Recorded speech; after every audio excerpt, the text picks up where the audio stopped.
Greetings, folks. Today is Wednesday, December the 20th, 2018. My name is Tom Lineweaver, and this is my second commentary for today.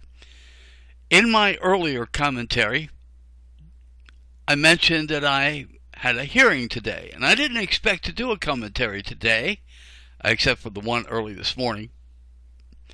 But the more I thought about it, the more I thought, I'm going to. Because I am sure that there are a lot of people, a lot of poor people out there getting the legal shaft. You see, I was at a hearing and I lost it. It didn't matter that I told the truth. It didn't matter that the witness against me lied. It didn't matter that the process, the process must be followed.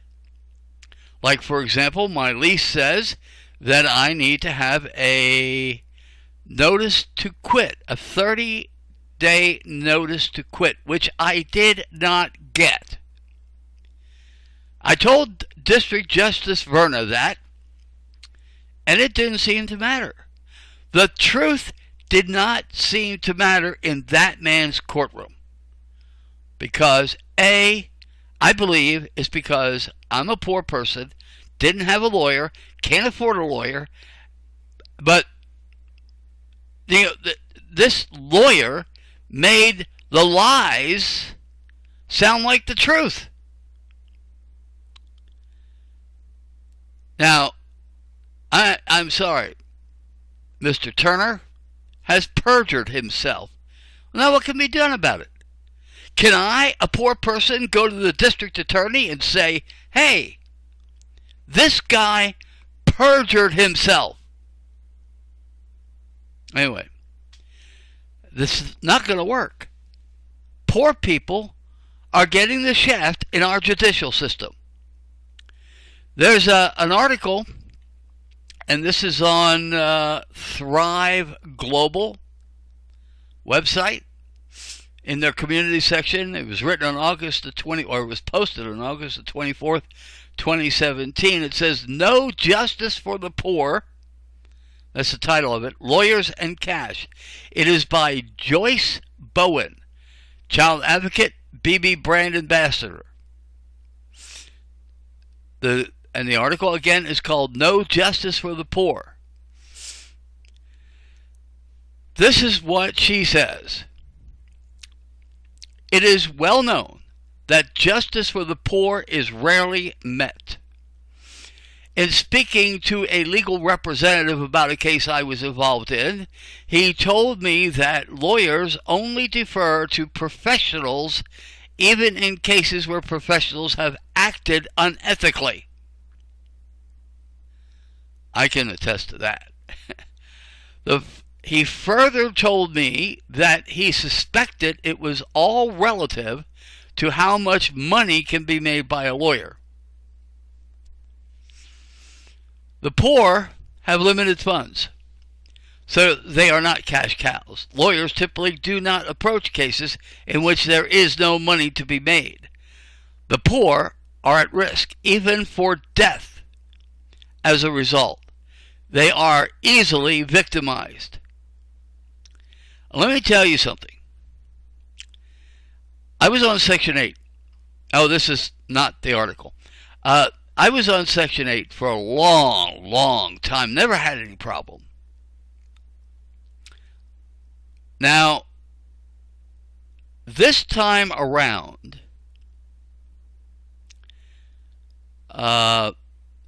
the Section 8 inspector was at my home.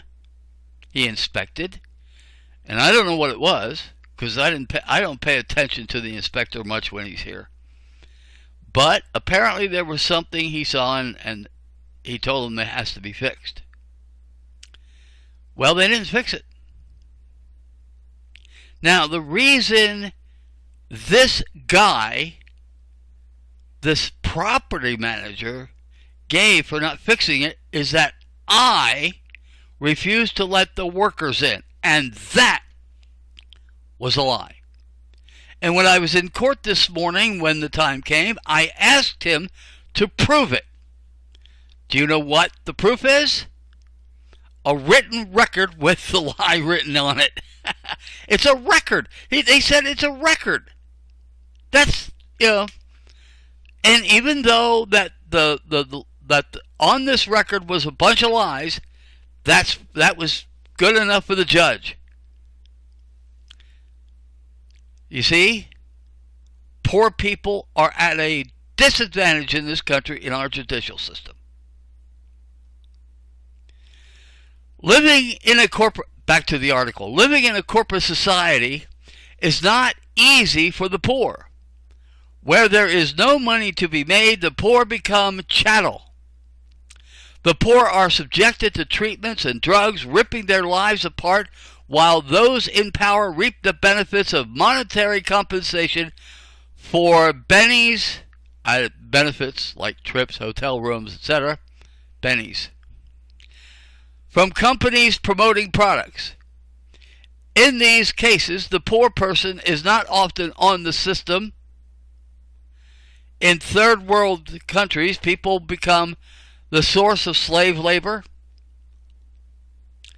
That might even be true here in the United States. There's a revolving door the poor are shuffled through, whether they like it or not, by those reaping benefits of such shuffling. We live in a hierarchical society in which the poor have no choice but to submit to such treatment. And on it goes. There is no justice for the poor, no matter how you look at it. Now, it's worse in some places in the world than it is here, but the fact is, the poor people today, and in fact, I'd be willing to bet there are poor people being railroaded into jail, being accused of a crime, and if you can't prove that you didn't do it, you're in trouble. And so we very much could have a lot of poor people in jail for nothing. Now, when you want to talk to somebody about the judicial system, who in the world do you talk to?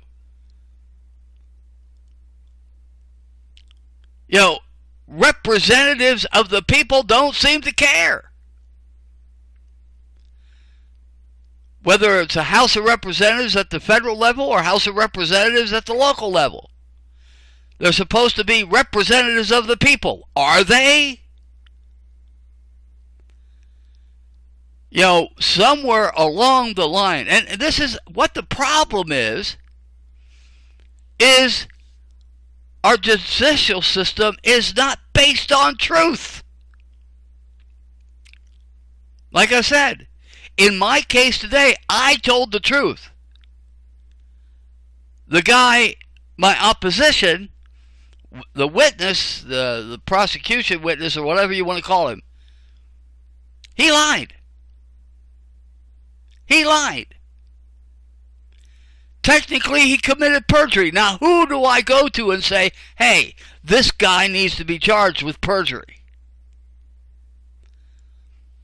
If I go to the district attorney, is he going to listen to me? Probably not. But this is going on everywhere. This is not just going on in the life of Tom Lineweaver. And that's why I'm talking about this. If it was just me, I probably wouldn't have said anything. I certainly wouldn't have done this commentary about it if it was just me. But it's not just me. If you're poor, I don't care who you are, when it comes to justice, you don't get it. I don't know about you. Here's the thing. Here's the difference between me and most other poor people. I have a big mouth. I am not afraid to go and tell people what happened in court today. And if this can help somebody else down the road, if some poor person down there is being railroaded and somebody takes an interest, if I can save just one person, one poor person from getting the judicial shaft, then this would be worth it. And maybe that's why God is putting me through all this. Because He knows I have a big mouth. Justice in America should be blind. Meaning they should not be looking at the dollar signs. The backbone of our judicial system should be the truth, no matter who is saying it. But it's not. It's not. And so poor people are constantly being victimized by a court system that doesn't care about them. Doesn't care about the truth. It just doesn't matter. And, I once had a pro bono attorney. He was not very good. Now, some pro bono attorneys are very good because they care. I had one that cared.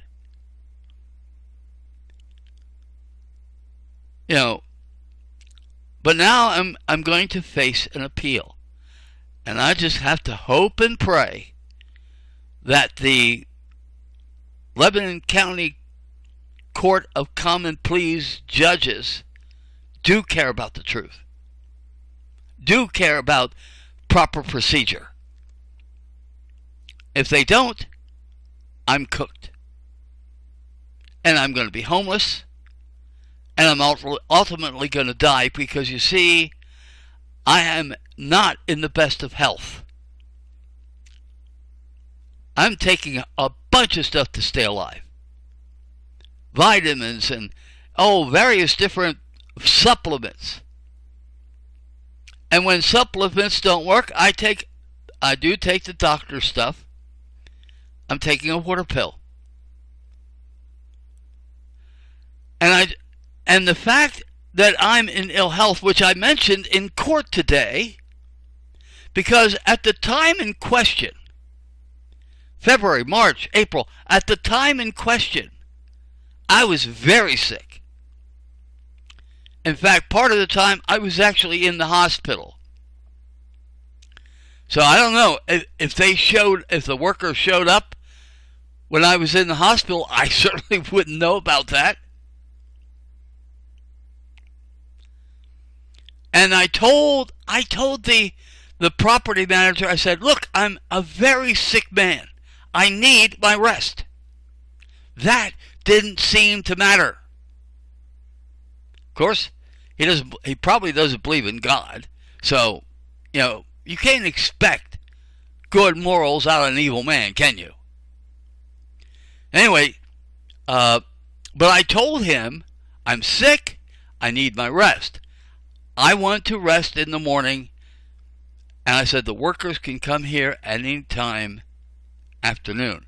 Well, that's not good enough. He wanted to send them there at 7:30 in the morning. It didn't matter to him that I was sick. It didn't matter to him that I was hurting. That didn't matter to him. He almost reminds me of Donald Trump. He doesn't care about people, only money. It's really incredible how poor people are treated in this country. And like I said, I'm not the only one.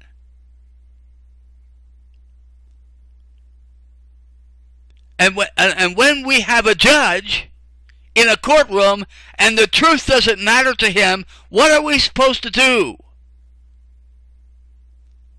Well, I think that's enough. there is no justice for poor people in the United States of America.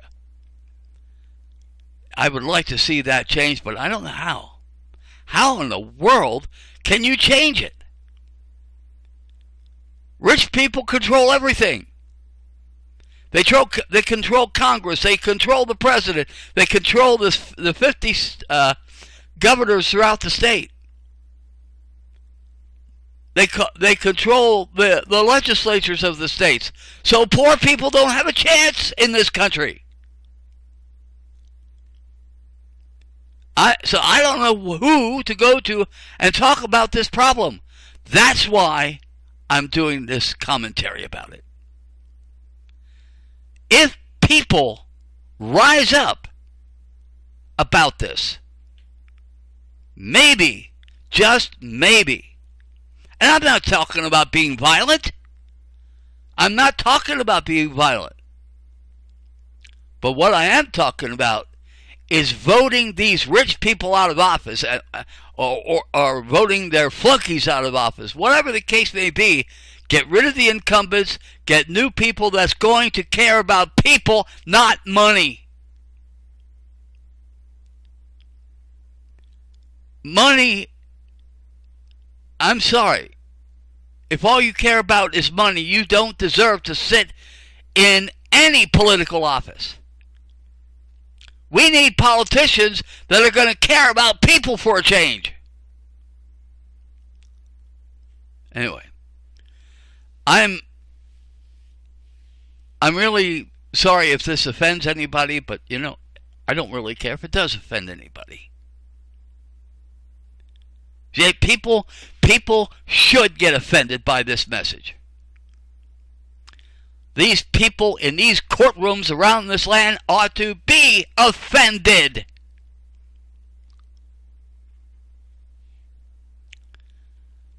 So judges, don't look at the dollar signs. Be concerned about the truth. Now, I'm certain there are judges in this land that are concerned about people. But where are they? I don't know. I tell you what. I'd like to see if there is a judge out there that cares about people and not money. I'd like to give him an award. Because there aren't that many out there. So anyway, this is going on 18 minutes now, but I just had to get this out because we've got to change the system. The backbone of the judicial system must be truth, no matter who is saying it. That's my commentary. Again, thanks for listening.